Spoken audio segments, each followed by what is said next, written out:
बोलिए श्री कृष्ण कन्हैया लाल की जय। श्री सतगुरु महाराज की जय। श्री प्राणनाथ प्यारे की जय। समस्त सुंदर साथ की जय। मेरा जीवन तेरे हवाले, इसे पग पग तू ही संभाले। मेरा जीवन तेरे हवाले, इसे पग पग तू ही संभाले। आत्म के धनी हो मेरे, सतगुरु जगाने वाले। आत्म के धनी हो मेरे, सतगुरु शेरपुर वाले। मेरा जीवन तेरे हवाले, इसे पग पग तू ही संभाले। आत्म के धनी हो मेरे, सतगुरु जगाने वाले। कण कण में नूर भरा है, तेरी रहमत का रस बरसे। दीदार की प्यासी अखियाँ, दर्शन करने को तरसे। आ जाओ सामने मेरे, आ जाओ सामने मेरे, या मुझको पास बुला लो। आत्म के धनी हो मेरे, सतगुरु जगाने वाले। मेरा जीवन तेरे हवाले, इसे पग पग तू ही संभाले। आत्म के धनी हो मेरे, सतगुरु शेरपुर वाले। सतगुरु जगाने वाले। बोलिए श्री कृष्ण कन्हैया लाल की जय। प्राणाधार सुंदर साथ जी, आज पुनः एक बार हम यहाँ इस तात्म वाणी संबंधी जो आत्मीय चर्चा है, इसके लिए यहाँ पर एकाग्र हुए हैं, जमा हुए हैं। और आइए अब श्री राज श्यामा जी के चरणों में वंदना करते हुए हम आज की इस चर्चा को शुभारंभ करते हैं। प्रथम लागू दो चरण को, धनिये न छुड़ायो क्षिण। लांक तली लाल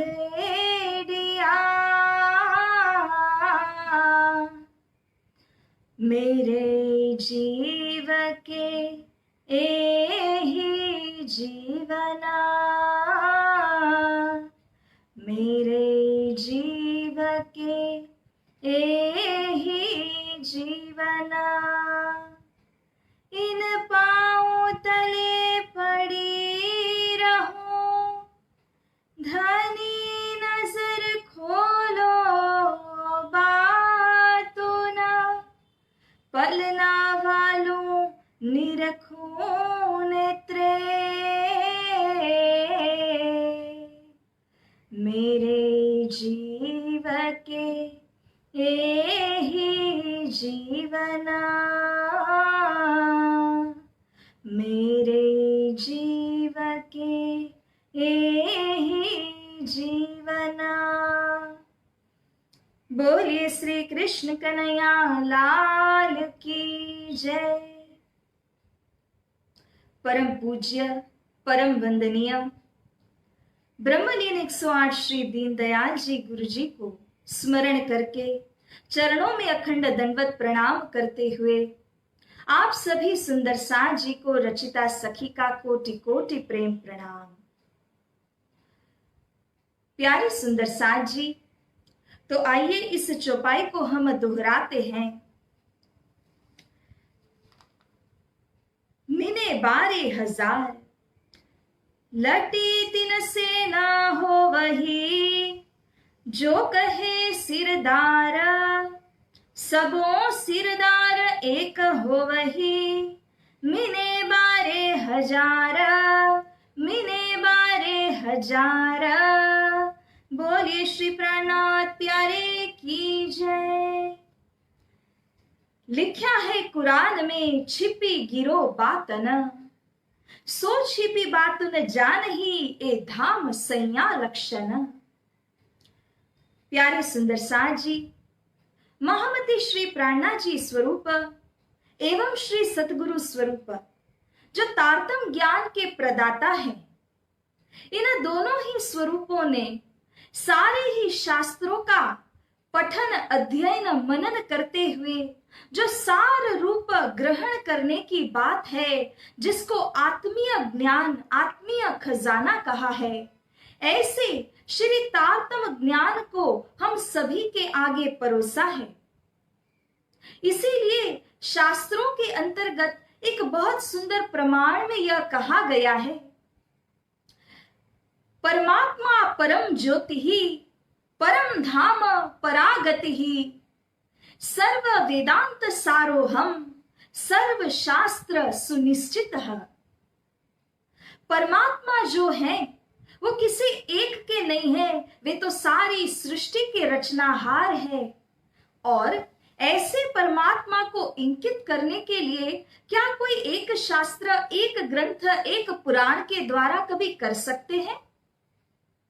परमात्मा को तो परम ज्योति स्वरूप कहा गया है, एवं जिन स्वरूप को निर्धारित निश्चित करने के लिए इस संसार के अंदर जितने भी सदग्रंथ हैं, इन सब को लेकर के परमात्मा के विषय की बातों को बताया गया है।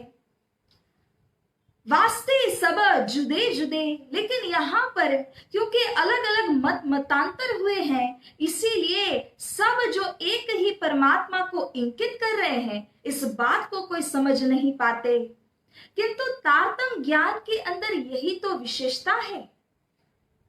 Tartam is not a doctrine, it describes the entire paraphernalia of Shri Paramdham. Tartam ज्ञान के अंदर श्री परमधाम की और ब्रह्म लीला की सारी जानकारी है, और सभी शास्त्रों का सम्मत ज्ञान भी इसी तारतम के अंदर हमें प्राप्त होता है। सुंदर साथ जी, इसी बात के आधारभूत एक बहुत सार गर्भित बात हम समझ पाते हैं कि महामती श्री प्राणनाथ जी ने सर्व शास्त्रों सम्मत बात की है, सर्व शास्त्रों की साक्षियों को लेकर के बात की है। इसीलिए उनको वेद कतेबो पहुंची सरत महामती स्वरूप कहा गया है। और ऐसे महामती श्री प्राणनाथ जी अब यहाँ अपने वाणी के अंदर कुरान शरीफ में से भी कुछ प्रमाण की बात करते हुए कहते हैं कि छिपी गिरो बातन, गिरो यानी कि जमात को कहा गया है जो छिपी गिरोह है। छिपी गिरोह क्यों कहा है? क्योंकि इस गिरोह की जो पहचान है वह पहचान उनके अंकुर से होने वाली है, उनके कर्तव्य कर्मों से होने वाली है। अगर शरीर रूप से और बाह्य रूप से देखा जाए तो ये गिरोह को शरीर वैसा ही है जैसे अन्य सभी का है। किसी के भी मस्तिष्क के ऊपर ये तो लिखा हुआ नहीं कि वह कौन सी सृष्टि या कौन से गिरोह के अंदर का है। अर्थात ये गिरोह को छिपी गिरोह, ब्रह्म सृष्टि की गिरोह कहा गया है, क्योंकि इस गिरोह के लक्षणों के द्वारा ही उनकी पहचान होगी। और ये लक्षण कैसे हैं? ये लक्षण बातुनी लक्षण है।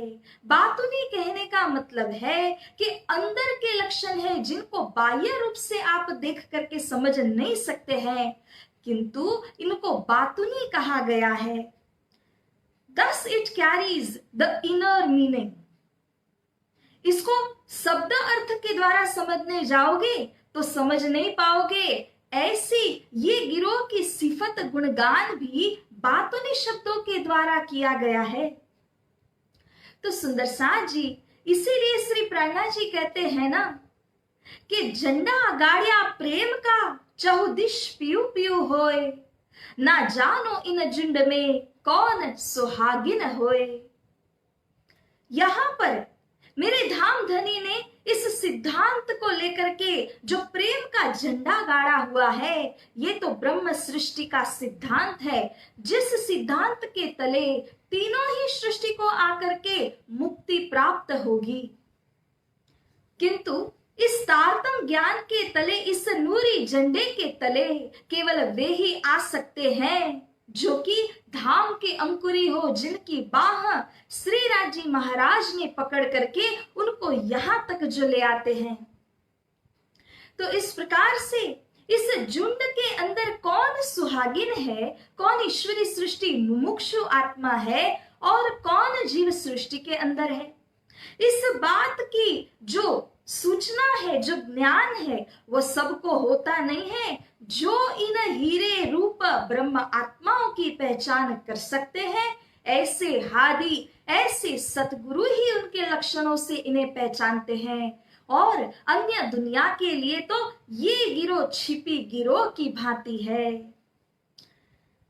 सो छिपी बातों न जा नहीं, परंतु यही 12,000 जो सखियां है, यही जो गिरोह है, यही जानते हैं छिपे हुए अर्थों को, गुज्ज अर्थों को, बातुनी अर्थों को। क्योंकि हर श्लोक के अंदर, हर शब्द के अंदर जो भी वचन कहे गए हैं, उनके अंदर एक बाह्य अर्थ होता है, there is an outer meaning, और एक बातुनी अर्थ होता है, गुज्ज अर्थ जिसको कहते हैं, which is the inner meaning. जो जाहिरी अर्थ है उसको तो सारी दुनिया देखती है, किंतु जो बातुनी अर्थ है, वो बातुनी अर्थ हादी के दिए बिना कोई प्राप्त नहीं कर सकते हैं, क्योंकि इसका जो सार है वो हादी को प्राप्त है, गुरु को प्राप्त है। इन सतगुरु की कृपा के बिना कोई भी उस अंदरूनी अर्थ को प्राप्त नहीं कर सकते हैं। इसीलिए कहा है ना कि बाहर के पट बंद कर, भीतर के पट खोल, अंदर के पट जो भी खोल सकता है वही इस ज्ञान के तह तक जा सकता है। तो सुंदर साथ जी, ये गिरोह, ये ब्रह्म सृष्टि की गिरोह के अंदर यह शक्ति दी हुई है उनके सतगुरु स्वरूप ने कि सतगुरु के तारतम ज्ञान के माध्यम से जो छिपी हुई रहस्य की बातें हैं वो इन गिरोह को खुलस्त होती है। इसीलिए तो जब तारतम देते वक्त अक्षरातीत श्री राजी महाराज प्रकट हुए थे श्याम जी के मंदिर में, तब उन्होंने आकर के सतगुरु स्वरूप धनी देवचंद्र जी को कहा था कि यह जो भागवत है वो आपका कागज है, ये तुम्हें खुले कलाम और कोई ना खोल सके, ये जो खलक आम खलक आम जनता चाहे कईयों प्रयास करेंगे फिर भी इसके बातुनी अर्थ को खोल नहीं पाएंगे, जो कि श्री श्यामा जी ने खुलस्त किए हैं, क्योंकि उनके अंदर भी श्री राज्य की शक्ति विराजमान है। तो प्यारी सुंदर साथ जी, पहले हमने कल की मजल के अंतर्गत सिरदार के गुणों और सिरदार श्री श्यामा महारानी के लक्षणों के विषय में सुना, और अब आज की मजल में देखा जाए तो यहाँ श्री प्राणनाथ जी गिरोह के लक्षणों के ऊपर प्रकाश डाल रहे हैं।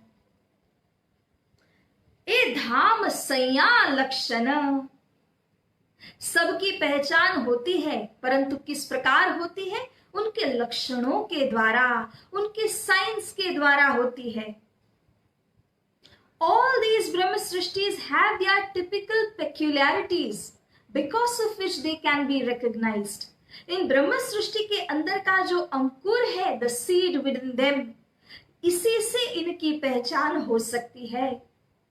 तो यहां पर कहा कि धाम की सैयनों के ये लक्षण है कि वे छिपी हुई सार गर्भित बातों को ढूंढ निकालते हैं। उन्हें बाह्य अर्थ में कभी संतुष्टि नहीं होगी।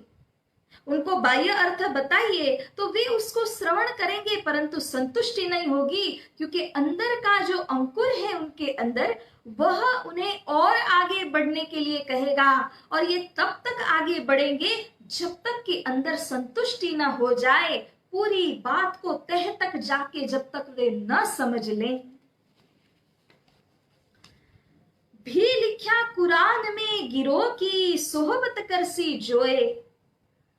और ऐसा भी लिखा गया है कुरान के अंदर कि इस ब्रह्म आत्माओं के गिरोह की जो सोहबत करेंगे, जो संग को प्राप्त करेंगे, क्योंकि संग होता है वैसा ही रंग भी चढ़ता है। तो इसीलिए जो इन ब्रह्म सृष्टियों की जो संगत को प्राप्त करेंगे, निज बुध जागृत लेके साहिब पहचाने सोए। सुंदर सा जी कितनी गहराई की और गंभीरता की बात बताई कि निज बुद्ध, जो जागृत बुद्धि जिसको अस्राफिल भी कहा गया, जब वही जागृत बुद्धि श्री सतगुरु स्वरूप के माध्यम से इस संसार में आई और तत्पश्चात जब इंद्रावती सखी के हृदय रूपी धाम में वह बैठी, तारतम अवतार इंद्रावती सखी के द्वारा तारतम को प्राप्त करके यही जागृत बुद्धि निज बुद्धि हुई। यही निज बुद्धि ने श्री परम धाम के 25 पक्षों का गली गली मेहराब मेहराब को वर्णन किया। तो ये निज बुद्धि के अंदर जो तारतम ज्ञान है ना, वो तारतम ज्ञान श्रीमुख वाणी के अंदर प्रकट हुआ। और इस गिरोह की सोहबत को जो प्राप्त करेंगे, उनका संग जो प्राप्त करेंगे, उन्हें तो इसी निज बुद्धि का ज्ञान प्राप्त हो जाएगा।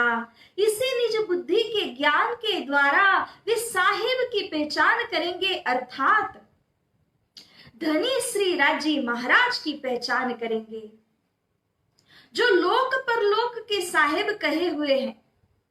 वो किसी एक संसार को अथवा एक ही 14 लोक रूपी इंड को यहाँ पातशाही करने वाले नहीं है।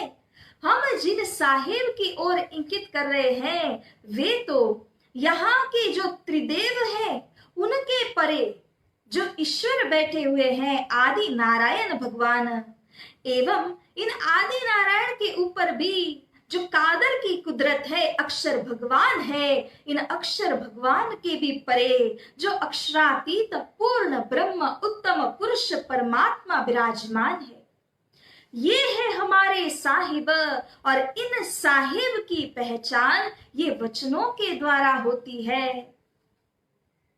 सुंदर सा जी इसीलिए तो कहा है, रस प्रेम स्वरूप है चित, कई विध जो रंग खेलत, बुद्ध जागृत ले जगावती, सुख मूल वतन दिखलावती। यही है जागृत बुद्धि जो परम धाम के मूल वतन के सुखों को यहाँ पर जाहिर कर रही है, बता रही है। और इस जागृत बुद्धि के ज्ञान से ही हमारी बुद्धि भी उजागर होगी। तो इस प्रकार से जो यहाँ पर मोमिनों की संगत को प्राप्त करते हैं, उनके बुद्धि के अंदर इस तरह से यह तारतम ज्ञान का प्रवेश होता है। तो प्यारे सुंदर सा जी इसीलिए कहा है ना कि ये संगति जो भी प्राप्त करते हैं, उनकी संगति कभी भी निष्फल नहीं जाती है, क्योंकि जिन्होंने इस संगति को प्राप्त कर लिया, उन्होंने तो परम धाम के उस साक्षात धन को प्राप्त कर लिया। फुरमान कहे गिरो साहिदी, देसी कारण पैगंबर। पुनः इसी फुरमान के अंदर इस प्रकार से फुरमाया हुआ है कि ये जो गिरोह है, माने कि जमात ब्रह्म सृष्टि की है, वे साहेदी देंगे, वे साक्षी देंगे। देसी कारण पैगंबर, किसकी साक्षी देंगे, किसका एविडेंस वो प्रदान करेंगे? तो जो पैगंबर यहाँ पर अवतरित हुए हैं ना, जो पैगाम लेकर के आए हैं, उनके विषय की साक्षी को प्रस्तुत करेंगे। क्योंकि ये जो पैगंबर आए हैं वो पैगाम लेकर के आए, ही इज द मैसेंजर। तो ये पैगाम को लेकर के क्यों आए, किसके वास्ते आए, किनके प्रति पैगाम लेकर के आए हैं, ये सारी बातों को खुलस्त करके समझने की ताकत भी इसी गिरोह के अंदर है।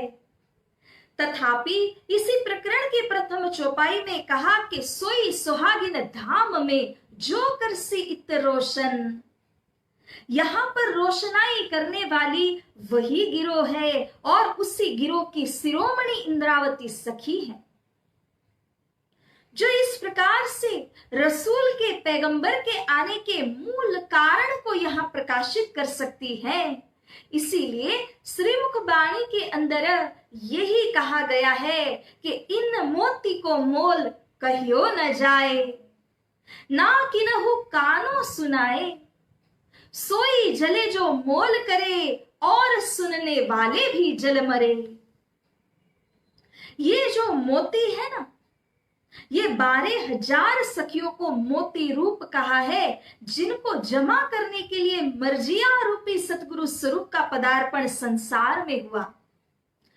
इन मोतियों में से भी जो सजीवन मोती कैया अमोल अमोलक है, संजीवनी मोती रूपी इंद्रावती सखी, जो जमात की शिरोमणि है। और यहाँ इन्हीं मोतियों के प्रति विशेष रूप से या इंद्रावती सखी के प्रति कहा गया है कि इन मोती को मोल कहियो न जाए। अगर किसी मोती का मूल्यांकन करना हो तो शायद भी हो सकता है दुनिया के अंदर, क्योंकि मोती भी दुनिया का होगा और दैवत जो उसको खरीदने के लिए चाहिए, जो मूल्य चाहिए, दाम होगा, वह भी दुनिया का होगा।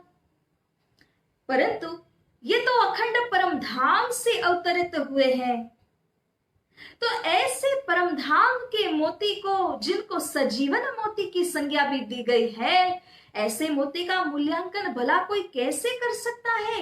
अगर उनकी कीमत के विषय कोई भी जानकारी लगाना चाहे भी सही, तो मोल करने वाले और उसको सुनने वाले ये दोनों जल के भस्म हो जाएंगे, किंतु इस मोती के मोल को कभी भी मूल्यांकन कर नहीं पाएंगे।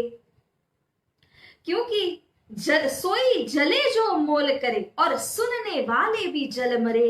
इस मोती का मूल्यांकन ही कुछ इस प्रकार का है कि जिनके द्वारा 14 लोक और पूरी नारायणी सृष्टि को मोक्ष की प्राप्ति होगी, ऐसे अमूल्य सजीवन मोती को कैसे कोई मूल्यांकन कर सकता है भला? जिनके अंदर स्वयं साक्षात श्री राजी महाराज की शक्ति, श्री श्यामा महारानी की शक्ति प्रवेश होकर के यहाँ कार्य कर रही है। अक्षर भगवान की बुद्धि रूपी शक्ति जो यहाँ पर प्रवेश होकर कार्य कर रही है, तो ऐसी जो जो शक्तियां, अमूल्य शक्तियां उनमें आई, जो 5 शक्तियां मुख्य कही गई है, 3 हमने सुनी, पुनः कहा कि नूर यानी के तारतम और हुकुम यानी के अरब में आए हुए तृतीय श्याम स्वरूप मोहम्मद। मुख्य रूप से 5 शक्तियां हैं, अन्य शक्तियों का तो पारावार ही नहीं है। ऐसे 5 शक्ति युक्त हृदय वाली इंद्रावती सखी रूपी जो मोती है, क्या इनका मूल्यांकन कोई कर सकता है भला? जिस प्रकार से हमने देखा कि त्रेता युग के अंदर जब लक्ष्मण जी घायल हुए थे, तो वहां पर हनुमान जी ने संजीवनी बूटी ला करके उनको दिया था, जिसके द्वारा उनके प्राण बचाए जा सके। इसी प्रकार से सारी सृष्टि के अंदर जो सभी के अंदर की चेतन आत्मा है, उसको तरण तारण करने के लिए जिन्होंने इस ज्ञान को लेकर के आए और प्रचार किया है, ऐसे अमूल्य मोती को सजीवन मोती करके कहा हुआ है।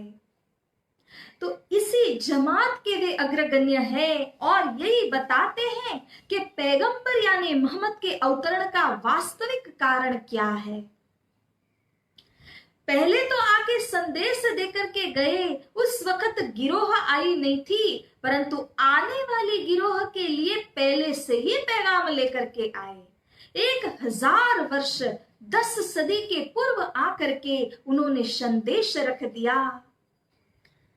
सब कहसी मोहम्मद का देखिया, और इतना ही नहीं, ये गिरोह और गिरोह की जो सिरदार इंद्रावती आत्मा है, वे तो सब कुछ बयान करेगी कि म्याराज के अंदर अर्थात के दर्शन प्राप्ति करते वक्त मोहम्मद ने क्या क्या देखा था। तो जिस प्रकार से वो यहां से लोक परलोक होते हुए गए, नासुत से मलकूत, मलकूत से परे जाते हैं, ये सारी नारायणी सृष्टि को पार करके तब तीसरा आसमान यानी कि जबरुत में प्रवेश हुए, और यहां तक उनको जबराइल रूपी जोश रूपी घोड़े ने साथ दिया। परंतु जब वे श्री जन्ना जी की सीमा तक पहुंचे, तब उसका उल्लंघन उस जबराइल ने नहीं किया। मोहम्मद ने जोर भी लगाया, फिर भी वह उल्लंघन नहीं कर सका, क्योंकि वह कहता है नूर तजल्ला की तजल्ली जलावे मेरे पर। नूर तजल्ला जहां तेज का पुंज है, भंडार है, प्रकाश है, उस स्थान में प्रवेश होने के लिए उस जबराइल की शक्ति पहुंची नहीं। तब जबराइल रूपी घोड़े को छोड़ करके प्रेम रूपी सुखपाल, जिसको रफ रफ का तख्त भी कहा है, इसके ऊपर में बैठ करके विराजित हो करके जब अक्षर के भी परे चौथे आसमान लाहूत में प्रवेश हुए, अक्षरातीत की मजल में जब प्रवेश हुए, तब उन्होंने इस तख्त के ऊपर से बैठे बैठे ये सारी वस्तुओं का अवलोकन किया, जो निजधाम के सामने देखिए कि 7 घाट आए हुए हैं। इन 7 घाटों के अंदर जो पशु पक्षी जानवर आदि वहां पर खेल रहे थे, इन सब को उन्होंने देखा। इतना ही नहीं, अर्श की एक परिक्रमा तक उनको अवलोकन हुआ। हौज के विषय में भी बात रखी, कौल कौसर उसको कहा, जो यानी कि श्री जमुना जी को इंकित किया। और इस प्रकार से एक परिक्रमा करते हुए जब वे अंदर निजधाम में प्रवेश हुए, तब लाहूत के अंदर हाहूत में प्रवेश हुए, और इस हाहूत का अर्थ मूल मिलावा की बैठक है। जब इसके अंदर में वे प्रवेश हुए तो वहां पर देखते हैं कि रूहों की बैठक है, और इनके मध्यस्थ सिंहासन आसीन होकर के जुल्फिकार स्वरूप में जो खुदा है वे विराजमान है। तब उनसे जाकर के उन्होंने बातें करी और हरफों को लेकर के जानकारी प्राप्त करते हैं। इस तरह से जो जो म्याराज के भीतर उनको अनुभव हुआ, ये सारा अनुभव भी प्रकट करने की क्षमता किसमें है? इसी गिरोह के अंदर है। अर्थात ये 12,000 की गिरोह एक ऐसी जमात है जिनके लिए कहा है कि वे सारी छिपी हुई बातुनी गुज्य अर्थों को जाहिर करेंगे। उनके बिना ये शक्ति अन्य में नहीं है। तब कुफर तोड़ सी मुनकर, मुनकर होने वाले, बेईमान बनकर के चलने वाले, धर्म को, मोहम्मद के वचनों को अवहेलना करने वाले, इन सब के अंदर का जो कुफर है, बेईमानी है, उसको तोड़ने वाली है ये सखियां। क्योंकि उनके पास यह जो 12 हाथ लंबी तलवार, जिसको नूरी श्री तारतम ज्ञान कहा हुआ है, इसके माध्यम से वे दज्जाल का सिर कलम करेंगे, मुनकरों को सबक सिखाएंगे। इस प्रकार की ये गिरोह है, ये जमात है। सुंदर साज जी, जब जमात इतनी पावरफुल है, इतनी शक्तिशाली है, ऐसी नूरी जमात के लिए उनके सिरदार को कैसा होना चाहिए? ये सारे गुण हमारे सिरदार श्री श्यामा महारानी के अंदर परिलक्षित होते हैं, और इन्हीं की चर्चा हमने कल भी सुनी थी। तो जैसी गिरोह है, उसी प्रकार से उनकी सिरदार शिरोमणि श्री श्यामा जी है, ऐसी ही अग्रगण्य श्री इंद्रावती सखी जी भी हैं। क्योंकि यहाँ ब्रह्म आत्माओं के लिए, गिरोह के लिए यही बात सिद्ध होती है। चलना हादी के पिछला, रखना कदम पर कदम, आदमी चले ना चाल रूह की, इत दुनी मार ना सके दमा। ये जो धाम की गिरोह है वे अपने हादी के कदमों पर कदम रख करके चलने वाली जमात है। इसीलिए ये आम लोगों की तरह नहीं है जिनके अंदर माया की शक्ति है। ये तो अपने हादी के हुक्म को लेकर के उनकी शक्ति के आधार पर चलने वाली जमात है। इसीलिए इनका मार्ग भी कठिन ही मार्ग है और इस मार्ग के ऊपर दुनिया वाले जो है वो दम भर नहीं सकेंगे, क्योंकि इतनी शक्ति उनको अंकुर से प्राप्त है, संबंध से प्राप्त है। और जिनके अंदर अंकुर न हो, संबंध न हो, वे इसको पालन भी नहीं कर पाएंगे। तो इस तरह ये जो गिरोह है वह अपने सतगुरु के कदमों के ऊपर कदम रख के चलने वाली है। उनका कहा मान करके श्री निजधाम के मार्ग पर चलने वाली गिरोह है। और सुंदर साथ जी हमारे अहोभाग्य हैं कि ऐसे अग्रगण्य श्री श्यामा जी हमारे स्वरूप हैं। ऐसी अग्रगण्य महामती दर्जा में पहुंची हुई इंद्रावती सखी, सुंदर बाई सखी, ये हमारे जमात के शिरोमणि हैं, सिरदार है। तो हमें भी उन्हीं के चरण चिन्हों के ऊपर चलना है, उन्हीं के कहे हुए इस श्रीमुख वाणी के आधार पर चलना है, ताकि हमारा यह जीवन कृतकृत्य हो जाए, सुफल हो जाए। बोलिए श्री कृष्ण कन्हैया लाल की जय, श्री सद्गुरु महाराज की जय। सुंदर साथ जी इस चौपाई को दोहरा करके आज की मजल को यहीं पर विराम देते हैं। फुरमान कहे गिरो साहेदी, देसी कारण पैगंबर, सब कहसी मोहम्मद का देखिया, तब कुफर तोड़ से मुनकर, तब कुफर तोड़ से मुनकर। बोलिए श्री कृष्ण कन्हैया लाल की जय, श्री सतगुरु महाराज की जय, श्री प्राणनाथ प्यारे की जय, समस्त सुंदर साथ की जय, बोल बोल पंजे वाले की जय। प्रणाम सुंदर साथ जी।